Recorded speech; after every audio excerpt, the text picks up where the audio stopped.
Kapatid, ikaw ba ay inuusig ng dahil sa iyong pagsunod sa kalooban ng Panginoon, na pag nakikita ka ng mga kaibigan mo, na mga nasa paligid mo ay, saan ka pupunta?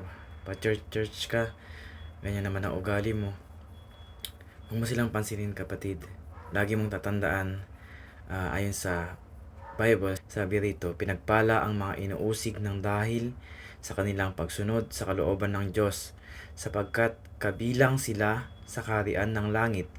Pinagpala ang mga nilalait at inuusig ng mga tao at pinaparatangan ng lahat ng uri ng kasamaan, napawang kasinungalingan ng dahil sa akin.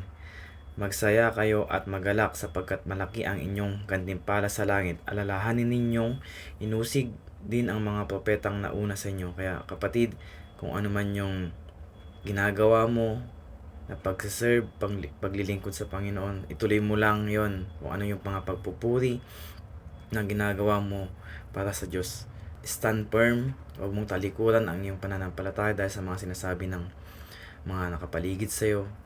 Dahil at the end of the time, hindi ka naman sa kanila haharap kundi sa ating Panginoon. Kaya stand firm, at lahat ng iyong pagpapagal, lahat ng iyong mga sakripisyo, lahat ng iyong mga hirap ay gagantihan ng ating Panginoong Diyos in perfect time. Na pinakamasarap pakinggan ay yung "Well done, my faithful servant." Kaya kapatid, magpakatatag ka, tibayan mo ang iyong pananampalataya sa Panginoon. God bless everyone.